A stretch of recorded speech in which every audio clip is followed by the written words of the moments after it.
నమస్కారం. ఏరువాక కార్యక్రమానికి స్వాగతం. వ్యవసాయం లాభదాయకం కావాలంటే కూరగాయలు సాగు చేసుకోవాలి. కూరగాయల సాగుకు పెద్దగా పెట్టుబడి అవసరం ఉండదు. పంట కాలం తక్కువ కాబట్టి త్వరగా దిగుబడి వస్తుంది. ఈ దిగుబడి నాణ్యత కలిగినదైతేనే ఆశించిన ఆదాయం వస్తుంది.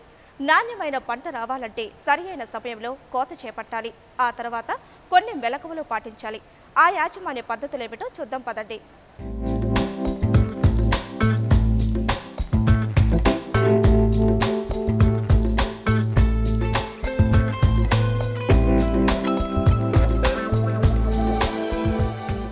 ఇతర పంటల కన్నా కూరగాయల సాగు లాభదాయకంగా ఉంటుంది. కూరగాయల సాగు అధిక పెట్టుబడి అవసరం ఉండదు. తక్కువ పెట్టుబడితో ఎక్కువ ఆదాయం పొందవచ్చు. అందుకే రైతులు కూరగాయల పంటలను సాగు చేయడానికి ముందుకొస్తున్నారు. ఈ కూరగాయల సాగులో అధిక దిగుబడులు సాధిస్తున్నారు. కానీ తగిన యాజమాన్య పద్ధతులు పాటించకపోవడం వల్ల నాణ్యమైన దిగుబడులు సాధించలేకపోతున్నారు. నాణ్యత లేకపోవడం వల్ల మార్కెట్లో ఆశించిన గిట్టుబాటు ధరలు అందుకోలేకపోతున్నారు. పంట దిగుబడి ఎంత ముఖ్యమో దానిలో నాణ్యత కూడా అంతే అవసరం. నాణ్యత అనేది మనం పాటించే యాజమాన్య పద్ధతుల మీద ఆధారపడి ఉంటుంది.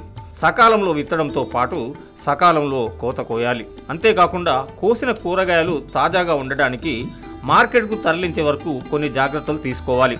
వాటి నాణ్యత పాడు కాకుండా తగిన చర్యలు తీసుకోవాలి. ఎందుకంటే కూరగాయలు ఎక్కువ రోజులు నిల్వ ఉండవు. ఒక్కో కూరగాయ పంట కాలం ఒక్కో విధంగా ఉంటుంది. టమాటా పంటను తీసుకున్నట్లయితే నాటిన రకాన్ని బట్టి 65 నుంచి 70 రోజుల్లో పంట కోతకు వస్తుంది. తర్వాత 60 రోజుల వరకు కాయలు కాస్తూ ఉంటాయి. సాధారణంగా పూత పట్టిన 5 నుంచి 7 వారాల్లో కాయలు కోతకు వస్తాయి. టమాటా అమ్మడానికి ఎంచుకున్న మార్కెట్ దూరాన్ని, నిర్దేశించుకున్న అవసరాన్ని బట్టి కోత సమయం నిర్ణయించుకోవాలి.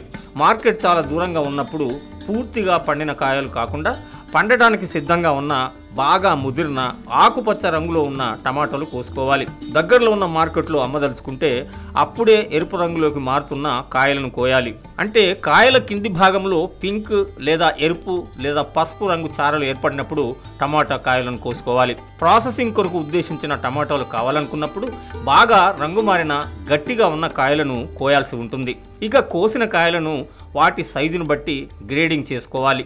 పగిలిన, దెబ్బ తగిలిన, ఎక్కువగా పండిన కాయలను వేరు చేసుకోవాలి. గ్రేడింగ్ చేసిన కాయలను ప్లాస్టిక్ లేదా చెక్క పెట్టెలలో ప్యాక్ చేసి మార్కెట్కు తరలించినట్లయితే మంచి ధర వస్తుంది.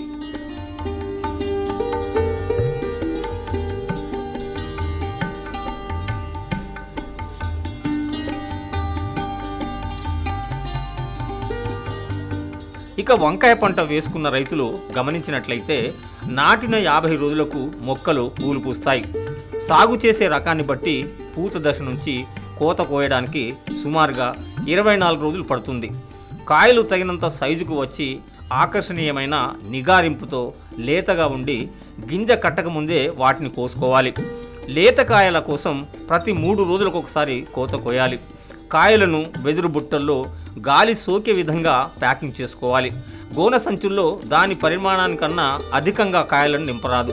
దీనివల్ల కాయలు దెబ్బతింటాయి, నాణ్యతను కోల్పోతాయి. మిరప పంట వేసుకున్న రైతులు పొలంలో చూసినట్లయితే నాటిన 50 నుంచి 60 రోజుల్లో పూతకు వస్తుంది.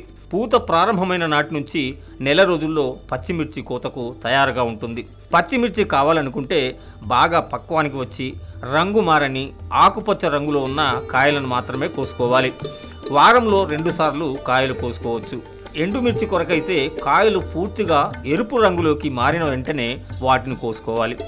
కాయల తొడిమ ముడతపడక ముందు నిగారింపుతో ఉన్నప్పుడు మిరపను కోయాలి. కాయ మొక్కల మీద బాగా ఆరపడినప్పుడు ముడతలు పడి నాణ్యత కోల్పోతుంది.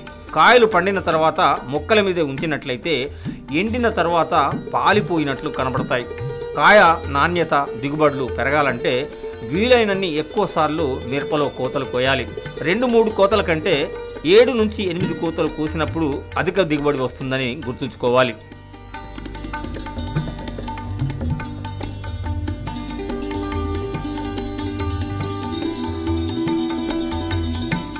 బెండ ముదిరిన బ్రహ్మచారి ముదిరిన పనికిరారంటారు.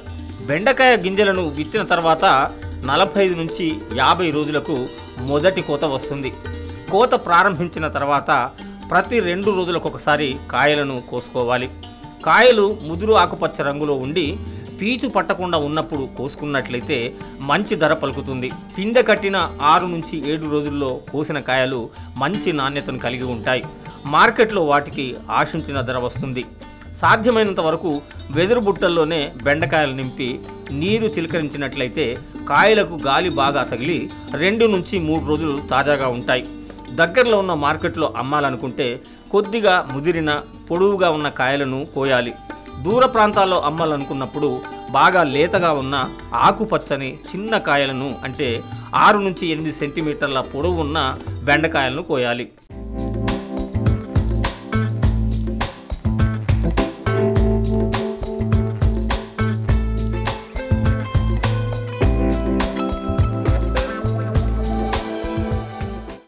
ఇది ఈనాటి ఏరువాక. మరిన్ని విశేషాలతో రేపు కలుద్దాం. అంతవరకు సెలవు. మరి నమస్కారం.